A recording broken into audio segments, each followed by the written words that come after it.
देश का अलौकिक धाम, सनातन धर्म का सबसे प्राचीन और दुर्लभ तीर्थ, जहां ब्रह्मा, विष्णु, महेश की महिमा और चारों युगों की पौराणिक महत्ता की सत्ता के दिव्य दर्शन होते हैं। ये महर्षि दधीचि के दान की भूमि है, ब्रह्मा के ज्ञान की भूमि है और भगवान विष्णु के सुदर्शन चक्र की भूमि है। ये वो भूमि भी है जहां जगत गुरु आदि शंकराचार्य को चारों धाम का पुण्य एक साथ महसूस हुआ। सतयुगे नैमिषारण्ये, त्रेतायाम च पुष्करे, द्वापरे कुरुक्षेत्रम, कलयुगे गंगा प्रवर्तते। अर्थात सतयुग में नैमिषारण्य, त्रेता युग में पुष्कर, द्वापर में कुरुक्षेत्र और कलयुग में गंगा जी का विशेष महत्व है, जहां मानव मात्र को मोक्ष की प्राप्ति होती है।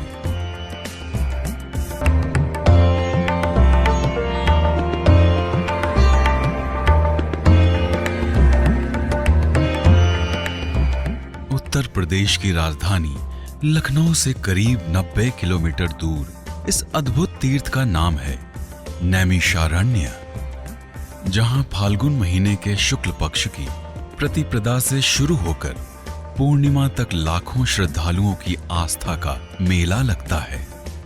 गोमती नदी के किनारे स्थित नैमिषारण्य के चक्र तीर्थ से शुरू होने वाली ये 84 कोसी परिक्रमा सीतापुर और हरदोई में पौराणिक महत्व के दिव्य धामों से गुजरती हुई मिश्रिक में 5 कोसी परिक्रमा के साथ समाप्त होती है।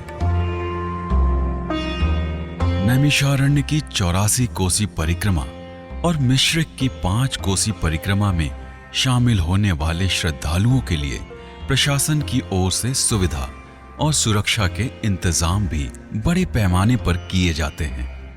मिश्रिक में एक दिन पहले जिलाधिकारी द्वारा उद्घाटन के साथ शुरू पंचकोसी यात्रा के समय लगने वाला मेला बेहद प्रसिद्ध है। वर्तमान में माननीय मुख्यमंत्री जी की जैसी सोच है और जो उनके निर्देश प्राप्त हुए, उसके अनुसार उसको कार्य रूप में परिणत करने के लिए अभी पिछले दिनों उत्तर प्रदेश के माननीय पर्यटन मंत्री श्री नीलकंठ तिवारी जी यहाँ पधारे थे और उन्होंने पूरे नगर में भ्रमण करके उन्होंने ये देखा कि विकास की क्या संभावनाएं हैं और फिर उन्होंने एक विस्तृत यहाँ पे बैठक की। उनके साथ माननीय सांसद मिश्रिक श्री अशोक रावत जी और माननीय विधायक जी मिश्रिक उपस्थित थे। विभिन्न कार्यदायी संस्थाओं के अधिकारी थे और साथ ही साथ वहाँ के आम जन थे, मीडिया के साथी थे और विभिन्न आश्रमों मंदिरों के संत महात्मा थे, उनके सुझाव लिए गए। उसके पश्चात प्रदेश के प्रमुख सचिव पर्यटन श्री जितेंद्र कुमार जी उपस्थित हुए थे यहाँ पे और उन्होंने पूरे दिन यहाँ पे रह करके पूरा मिश्रिक और नैमिषारण्य क्षेत्र का भ्रमण करके और एक बृहद बैठक करके उन्होंने भी काफ़ी फीडबैक लिया, लोगों की आवश्यकताओं को समझा, स्थानीय स्तर पे इसके विकास की क्या भूमिका बनाई जाए, क्या यहाँ की आवश्यकताएं हैं, विकास की क्या संभावनाएं हैं और हमारा जो धार्मिक और सांस्कृतिक महत्व का यह केंद्र है उसको पर्यटन से कैसे जोड़ा जाए और देश विदेश के जो लोग आते हैं उनका आकर्षण कैसे और बढ़ाया जाए, उस पर काफ़ी चर्चा हुई। और जो चर्चाएं हुई हैं और जो नैमिष विकास परिषद का गठन का प्रस्ताव शासन को भेजा गया है, उसके अनुसार हम लोग यह प्रयास कर रहे हैं कि यहाँ पे हमारा जो ये सांस्कृतिक महत्व का केंद्र है, यहाँ पे आयुर्वेद का, योग का, संस्कृत के विभिन्न विषयों, ज्योतिष और अन्य जो हमारी प्राचीन परंपराएं रही हैं उसके अध्ययन का, और साथ ही साथ जो हमारी लोक महत्ता की विभिन्न चीज़ें रही हैं उस लोक महत्ता को कैसे प्रतिपादित किया जाए, कैसे उसका एक्सपोजर किया जाए, कैसे उसका प्रदर्शन किया जाए। जो पर्यटक बाहर से आते हैं या जो दर्शनार्थी आते हैं उनके रुकने के लिए सस्ते दर पे बड़े गेस्ट हाउस, अच्छे गेस्ट हाउस, उनकी सुविधाओं का ध्यान रखते हुए अच्छे होटल और साथ ही साथ बनाए जाएं ताकि लोग वहाँ पे आवें। नैमिषारण्य के कण कण में समाई आस्था का पंचकोसी मेले के समय लोक संस्कृति और उत्सव से भी संगम होता है। यही नहीं, मेले के दौरान सांस्कृतिक कार्यक्रमों की गूंज सुनाई देती है।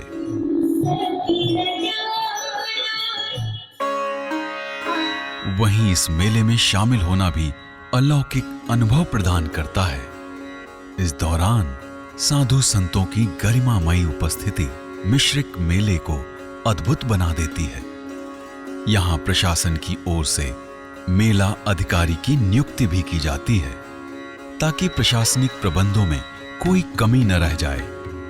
84 कोसी नेमिषारण परिक्रमा मेला होली के पहले अमावस्या से चालू किया जाता है और 22 मार्च 1 महीने लगातार प्रतिवर्ष चलता है।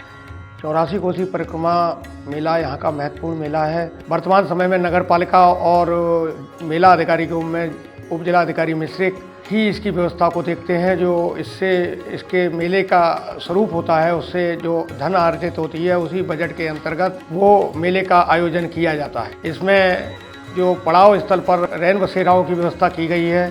11 पड़ावों पर, सभी पड़ावों पर रैन बसेरा हैं जो यात्रियों के रुकने की व्यवस्था करते हैं। साथ ही साथ जो यात्री निकलते हैं उनके पड़ाव स्थल पर टेंट, तंबू आदि लगा करके रुकने की व्यवस्था की जाती है। उन जगहों को साफ सुथरा सफाई करा करके और वो रुकते हैं।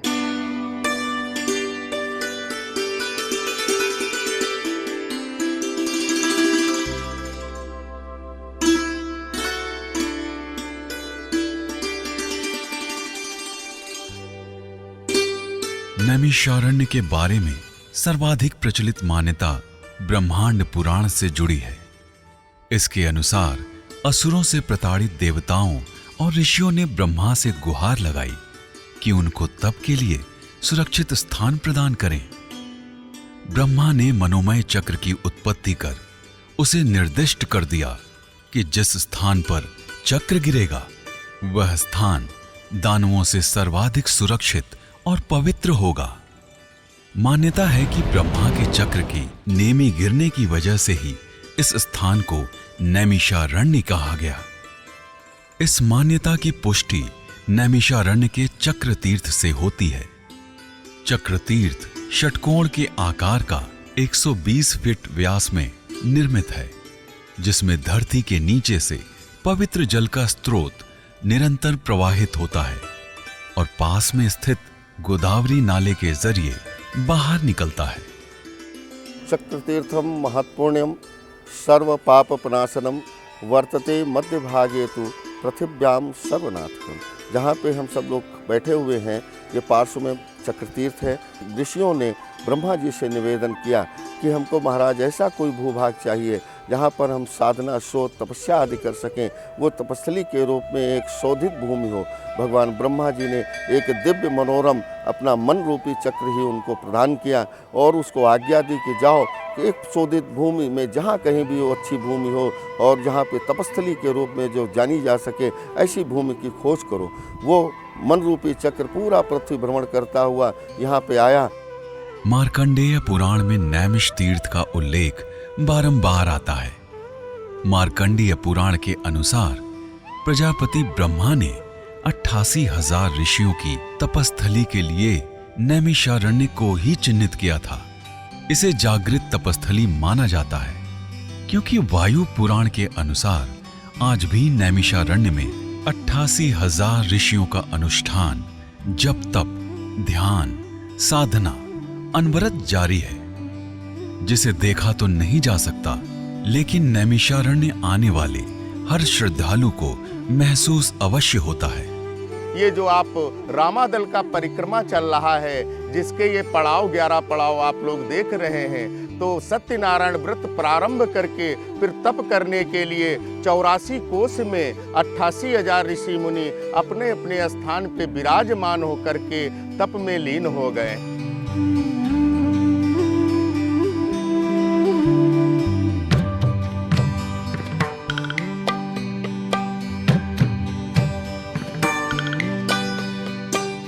सतयुग में दान की पराकाष्ठा की सबसे दुर्लभ गाथा नैमिषारण्य में ही लिखी गई।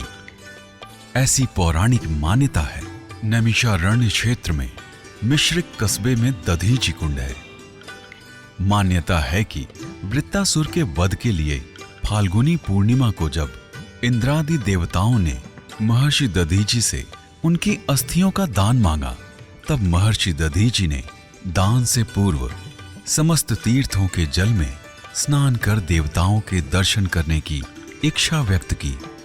तत्पश्चात देवताओं ने एक कुंड का निर्माण किया, जिसमें सभी तीर्थ और पवित्र नदियों का जल मिश्रित हुआ। मिश्रित जल वाले दधीचि कुंड की वजह से ही इस स्थान का नाम मिश्रित तीर्थ पड़ा, जो अब मिश्र के नाम से जाना जाता है। मिश्रित तीर्थ का तात्पर्य होता है मिला हुआ मिक्सचर। इस तीर्थ की उत्पत्ति महर्षि दधीच के लिए हुई। यज्ञों में मंत्र का गलत उच्चारण हो जाने के कारण उस यज्ञ से दैत्य वृत्तासुर की उत्पत्ति हो गई। वृत्तासुर की मृत्यु केवल वज्र के द्वारा संभव थी। दधीच से सभी देवताओं ने प्रार्थना की, आप अपनी अस्थियां हमें दे दीजिए, उनसे हम वज्र का निर्माण कर इस दैत्य को मार सकते हैं। इतना सुन करके दधीच जी ने कहा कि मेरा अहोभाग्य है कि मेरी नश्वर अस्थियों की याचना आप लोग कर रहे हैं। मैं जन कल्याण, देव कल्याण, सृष्टि कल्याण के लिए अवश्य ही अस्थिदान करूंगा, पर मैंने संकल्प लिए हैं कि त्रिलोक के समस्त तीर्थों का स्नान करूंगा। इस प्रकार सभी देवतागण जाकर के सादर आकाश पाताल मृतलोक के समस्त तीर्थों को लाए। समुद्र आदि तीर्थों को स्वर्ग पाताल में उचा। मिश्रित तीर्थ के लिए पुराणों में दिया है मिश्रितम चा महत्तम गरिष्ठ पापनाशनम यस्वत्ता पापभ्यो मुच्यते न संशया। इस तरीके से दधीच जी ने आकाश पाताल मृतलोक के समस्त तीर्थों का स्नान किया। इस प्रकार इस मिश्रित तीर्थ की उत्पत्ति हुई, जो हमारे पीछे दिखाया जा रहा है। इस प्रकार इस मिश्रित तीर्थ की उत्पत्ति हुई। मिश्रित का तात्पर्य मिला हुआ। समस्त तीर्थ आकर के यहाँ पर दधीच को स्नान करा के मिल गए। नैमिष तीर्थ की प्रसिद्ध 84 कोस की परिक्रमा की कथा भी महर्षि दधीचि के अस्थि दान से ही जुड़ी है। मान्यता है कि दान के बदले वरदान मांगने की बजाय महर्षि दधीचि ने देवताओं से वचन लिया था कि मानव मात्र के कल्याण के लिए समस्त देवता फाल्गुन मास में यहाँ पधारे और 5 दिन तक पवित्र नदियों के मिश्रित जल कुंड में स्नान करने वालों को मोक्ष प्रदान करें। इंद्र ने महर्षि दधीचि की इच्छा पूरी करने का वचन दिया। इसलिए सतयुग से ही फाल्गुन महीने की पहली तिथि से होलिका दहन तक नैमिषारण्य के संपूर्ण 84 कोस की परिक्रमा का आरंभ हुआ, जो आज भी अनवरत जारी है। मान्यता है कि त्रेता युग में मर्यादा पुरुषोत्तम भगवान श्री राम ने भी नैमिषारण्य में परिक्रमा की थी, जिसके कारण इसे रामादल भी कहा जाता है।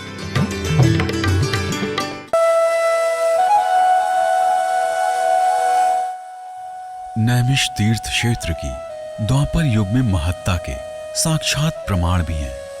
यहाँ पांडव किला है, जहाँ के टीले पर एक मंदिर में भगवान श्री कृष्ण और पांडवों की मूर्तियां हैं।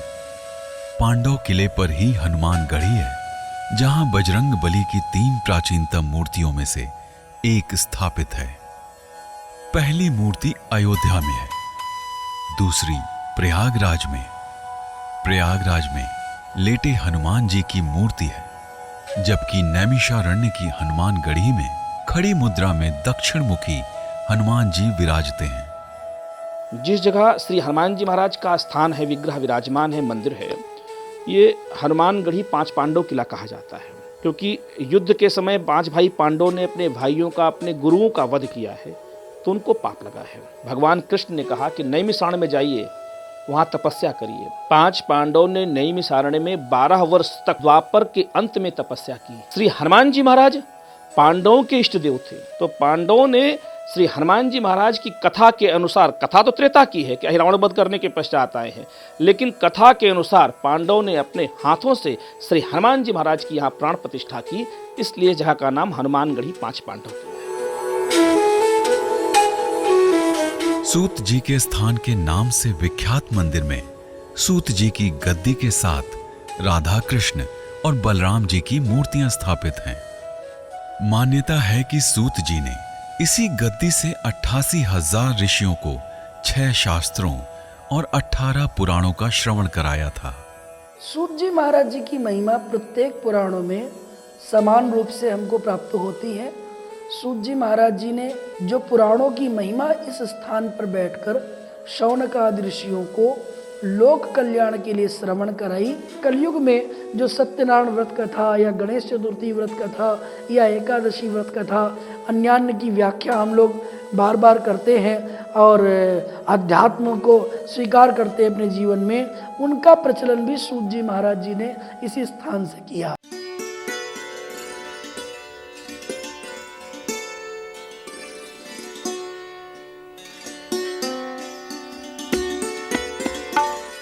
ऐसी मान्यता है कि वेद व्यास जी ने इसी नैमिषारण्य में वेद को 4 मुख्य भागों में विभाजित किया और पुराणों का निर्माण किया।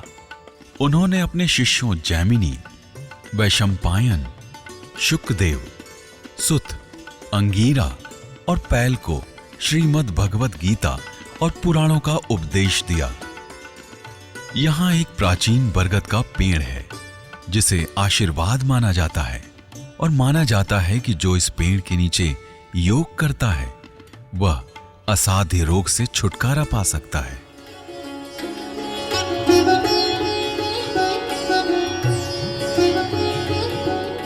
नैमिष क्षेत्र में चारों धाम मंदिर भी आकर्षण का केंद्र है।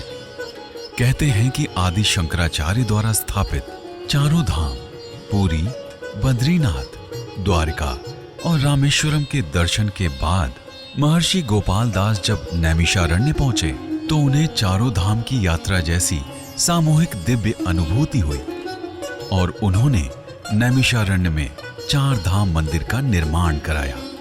यहाँ महर्षि दधीच के लिए पृथ्वी के सारे तीर्थ नैमिषारण्य में आए, जिनमें 4 धाम हिंदू धर्म में सबसे प्रमुख तीर्थ होते हैं। तो 4 धाम भी नैमिष में आए। जहाँ पर आप खड़े हुए हैं यहाँ पर सूक्ष्म रूप से पहले 4 धाम विद्यमान थे। हमारे अनंत श्री विभूति साकेतवासी महंत श्री बाबा देवीदास जी महाराज डंका वाले बाबा के अथक प्रयास से एक ही जगह पर 4 धाम को नैमिषारण्य में स्थापित किया गया।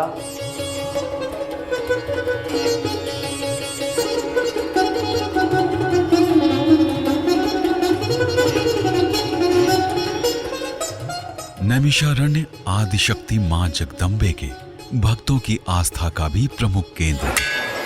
यहाँ के प्रधान मंदिरों में ललिता देवी का मंदिर है, जिसे जगत जननी के 108 शक्ति पीठों में से एक माना जाता है। देवी पुराण के मुताबिक इसी स्थान पर देवी सती का हृदय गिरा था। ऐसी मान्यता है कि ब्रह्मचक्र की नेमी को 7वां तल भेदने से मां ललिता देवी ने ही रोका था। यहाँ प्रतिदिन भक्त, भक्ति और भाव का अनूठा संगम देखने को मिलता है।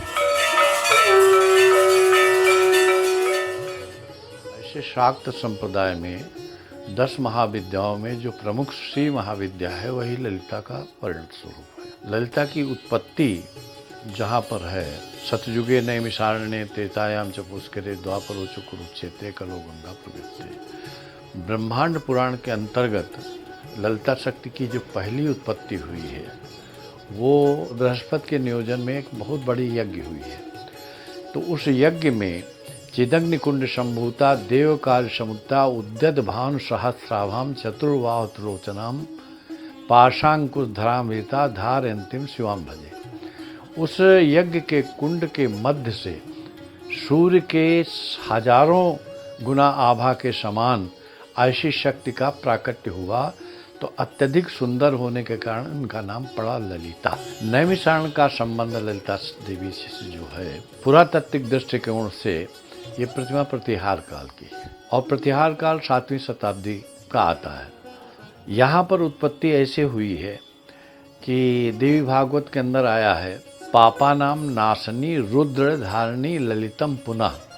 पाप को नाश करने वाली, रुद्र को धारण करने, रुद्र मतलब शिव को धारण करने वाली, तम चक्रम धारयामासा, उस चक्र की गति को स्तंभित कर दिया।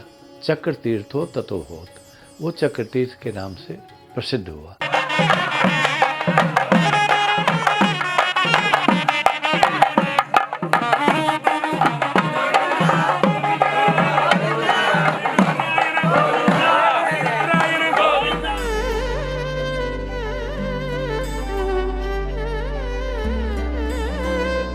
यहाँ दक्षिण भारतीय शैली में बना देवी का त्रिशक्ति मंदिर भी है, जो बेहद खूबसूरत है। आदिशक्ति के साथ ही नैमिषारण्य महादेव शिव का भी प्रमुख धाम माना जाता है। नैमिषारण्य का रुद्रावर्त मंदिर तो महादेव के चमत्कार का दुर्लभ और अनोखा प्रमाण है, जो वैज्ञानिकों को भी चकित कर देता है। गोमती नदी के तट पर स्थित रुद्रावर्त मंदिर में जब श्रद्धालु भगवान शिव को अर्पित दूध, फल, फूल गोमती नदी में प्रवाहित करते हैं, तो भगवान शिव को प्रिय बेलपत्र और फल फूल नदी में समाहित हो जाते हैं, जबकि कुछ फल प्रसाद स्वरूप वापस आ जाते हैं। मिश्रित नैमिषारण्य की धरा पर भगवान ब्रह्मा, विष्णु, महेश तीनों आए।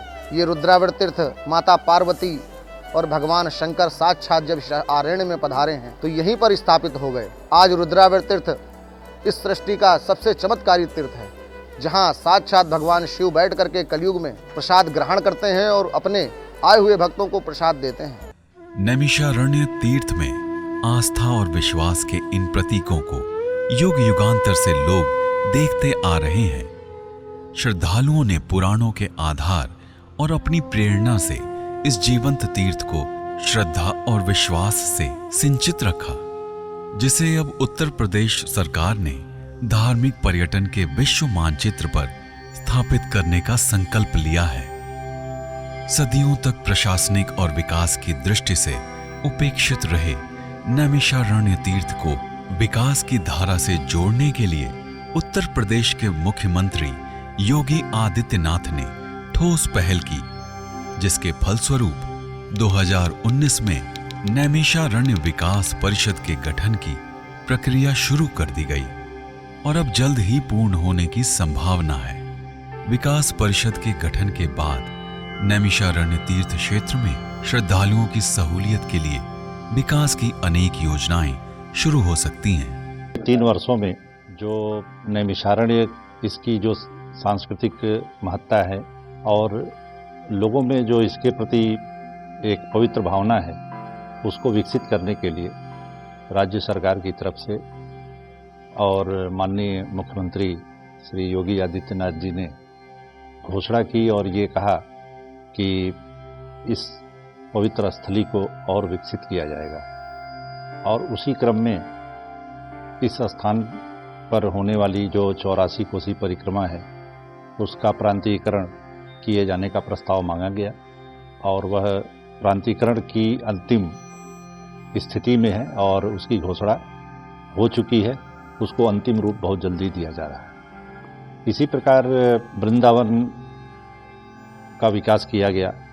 उसी मॉडल पे माननीय मुख्यमंत्री जी ने घोषणा किया कि उसका परीक्षण हो रहा है और बहुत जल्दी उस पर भी अंतिम मुहर लगने वाली है। नैमिषारण्य तीर्थ के विकास के लिए भी एक नैमिष तीर्थ विकास परिषद का गठन किया जाए।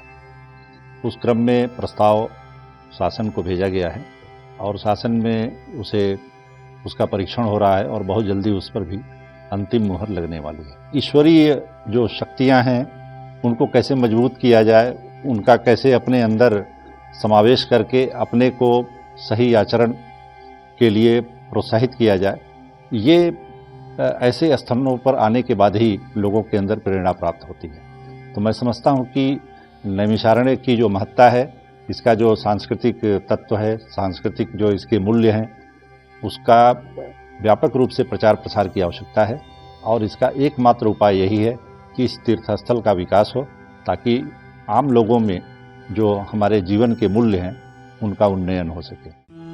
उत्तर प्रदेश सरकार का लक्ष्य नैमिषारण्य तीर्थ की प्राचीन धरोहरों को संरक्षित रखते हुए श्रद्धालुओं को सुगम तीर्थ यात्रा की सुविधा उपलब्ध कराना है।